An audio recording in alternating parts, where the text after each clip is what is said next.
In 2019, YouTube was caught violating the Child Online Privacy Protection Act, or COPPA.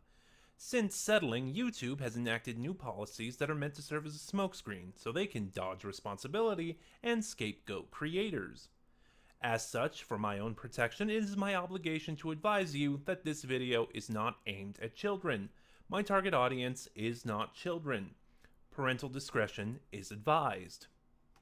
Hey guys, how's everyone doing? This is Sir Jedi Sentinel, and welcome back to Sentinel Reviews. Today, we are looking at the final release in the Dark Shadows, the Quentin Collins Collection digital bundle, Panic, released in May of 2015, written by Roy Gill, directed by David Darlington and Jim Pearson. Panic stars David Selby and Susan Sullivan. As always, I will be talking spoilers, so in the description box below, you will find the link to Big Finish's website where you can buy Panic, or you can get it, like I did, as part of the Dark Shadows, the Quentin Collins Collection digital bundle. And like I said in the closer last week to The Darkest Shadow, Panic is another audio that bridges the gap between Bloodlust and Bloodline. You know, like The Curse of Shuratha and Red All Over. Panic is David telling his great-great-grandson, Tom Cunningham, how he met Lela, who he first mentioned in Bloodlust. You know, after, spending more time, Quentin decided to get away from his life in Collinsport and all this supernatural madness and tried to settle down in London once again, which involved him purchasing an antique shop and trying to live a quiet life. Renting the flat above him, however, is Professor Lela Quick. And I actually really like Lela. When I first heard Bloodline, I didn't like her initially, but as the story went on, and around the time she got sucked into the past, long story, that's when I really started warming up to her. And I really like her in this story. A character like Lela, she's very no nonsense. She's very stubborn. There we go. I was gonna say strict, but no, stubborn is the word I was looking for. She's very my way or the highway for the most part. And I think part of my issue with the early half of Bloodline is that it is very easy to make a character like that very joyless, very unfun, which is probably why I warmed up to her later in Bloodline because, because of the circumstances, she kind of lost that stubbornness because she had to adapt to the situation she was in. And here, like I said, she is still very strict. She's very stubborn. She's very pig-headed, for lack of a better word, but not so much that she's not joyless. She does kind of have fun. She jokes around, and it works here. And not to mention, Susan Sullivan is just great. She is an actress who I always enjoy. She had a few bit parts in Dark Shadows playing various characters.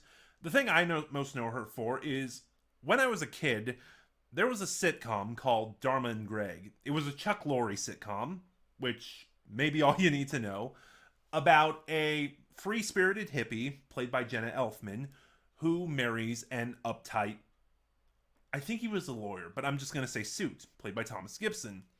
Susan Sullivan played Thomas Gibson's mother. And in another little tie into Dark Shadows, her husband, Thomas Gibson's father, was played by Mitchell Ryan. The other thing I know Susan Sullivan for, and probably the big one, especially to most of you watching, is she played Nathan Fillion's mother in the crime mystery series Castle. But no, Susan Sullivan is an actress I really like, and she is really good in this role, and she plays off of David Selby really well. One of the other things I like about this story is that it goes for something different, and it succeeds. Now, when you talk about Dark Shadows, most people know it as the gothic horror romance soap opera, which, yes, it is, but Dark Shadows really has a lot of freedom to be anything, really, and it has played around in a lot of genres, like with Operation Victor, which I reviewed a couple weeks ago, or There's even sort of a Frankenstein storyline in the series. It plays with science fiction, horror and romance I talked about, thriller, mystery, and here in Panic, it plays more with pure fantasy, or urban fantasy, I guess would be more accurate. So there is a romance element, there's a bit of a horror element, but it's more a straight fantasy.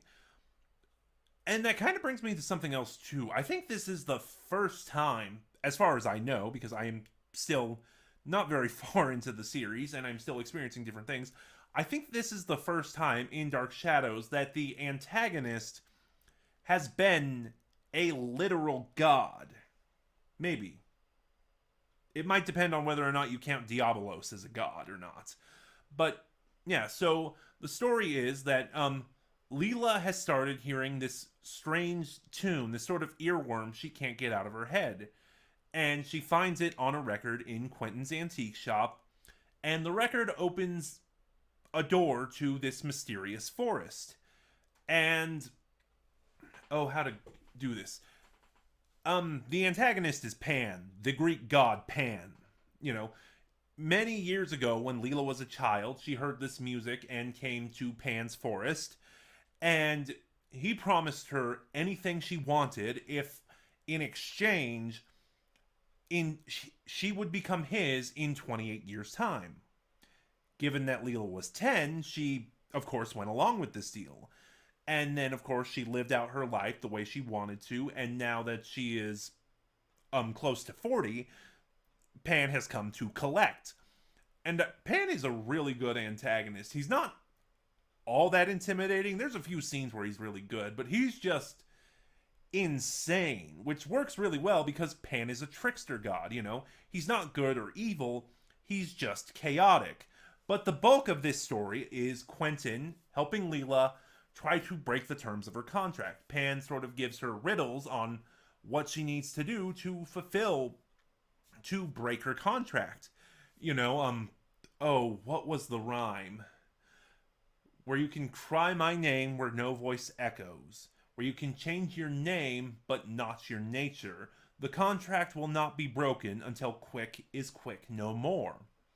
And the bulk of this story is Lela and Quentin trying to figure out how to break Pan's contract. And that's where a lot of the chemistry between David Selby and Susan Sullivan shines. It's very much that bickering sort of rivals to lovers kind of relationship. And even then, the timeline here suggests that there is more that happened. Excuse me, I just kind of lost thought for there.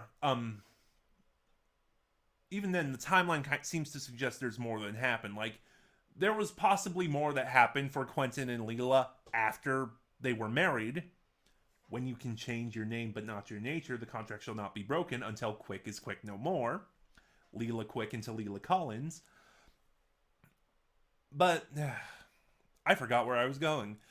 But yeah, like I said, that's the bulk of this story, and it works really well because David Selby and Susan Sullivan are just so charismatic and play off each other really well. This story also has a lot of humor, which, because this is more lighthearted than the usual Dark Shadows fare, works really well. Like, all of the jokes that I can recall land really well. And of course, this, every so often, Tom, Quentin's great-great-grandson, will cut in, trying to asking a question or figuring something out. Like, one of my favorites is when he's talking about Lela's experience. Quentin is talking about Lela's experience in London, and Tom just cuts in, wait, I'm confused. Where are you? And Quentin's just like, I haven't come into the story yet. Then how do you know what happened? She told me later. And Susan Sullivan and David Selby, of course, get a lot of good barbs at each other, which are very harmless, and again, just fun. Ultimately, that's what I think I would call Panic. Panic is really fun. It's got two really strong performances from its leads, David Selby and Susan Sullivan. It's got a great villain. The story is very engaging. It's sort of standard, Faustian deal, trying to break it, but by not playing to horror and just being more fun, it does put a new spin on it. Ultimately, I'm going to give Panic an 8 out of 10. But those were just my thoughts. Have you heard Panic? What are yours? Start a conversation in the comments below, and join me tomorrow, not next week, but tomorrow, when I will be ranking the Quentin Collins Collection. And I'll explain more about why I'm doing that tomorrow and what's going to come after that in the ranking video. Otherwise, like, comment, subscribe, click the bell next to subscribe to get notifications when I upload, and share the video around. All of it helps my channel grow. This is your Jedi Sentinel, and I'll see you guys next time.